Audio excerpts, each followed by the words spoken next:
को नाराजगी बस इसी बात का है, पवन को ऑडियो वीडियो ये सब खेलना बंद। साहिब हो बढ़िया होंगे। वीडियो देख करके आप लोगों को कुछ समझ में आएंगे होगा। अगर नहीं समझ आया तो प्लीज मेरे वीडियो का लास्ट तक बने रहे, पूरे डिटेल से समझाते हैं। आप लोगों को पता ही है कि सोशल मीडिया पे ज्योति सिंह पवन सिंह को इस तरह से बदनाम कर रही है और रुकने का नाम भी नहीं ले रहे थे। इसी कारण पवन सिंह ने आकर बोला था कि ये वीडियो और मीडिया वाले के सामने आकर ये बदनाम करने का तरीका ज्योति सिंह का पसंद पवन सिंह को नहीं है, और साथ में अक्षय सिंह को भी लपेटे में ले ली थी। खैर पवन सिंह ने बोला था कि अभी तो ज्योति सिंह की कोर्ट में डिमांड की थी।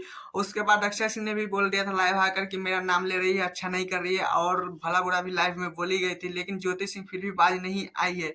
इसके कारण क्या ही बोल सकते हैं, पवन सिंह को बहुत ज्यादा बेइज्जती हुआ है। इसके कारण ही बोले थे कि उनका एक महीने मतलब कोर्ट से इनका डिमांड था कि हर एक महीने में हमको ये 3 करोड़ रुपया चाहिए। पवन सिंह ने भी बोल दिया था राजी कि हाँ मैं दूंगा, हर एक महीने 3 करोड़ दूंगा, लेकिन ज्योति सिंह के साथ में अब संबंध मतलब एक साथ नहीं हो पाएंगे।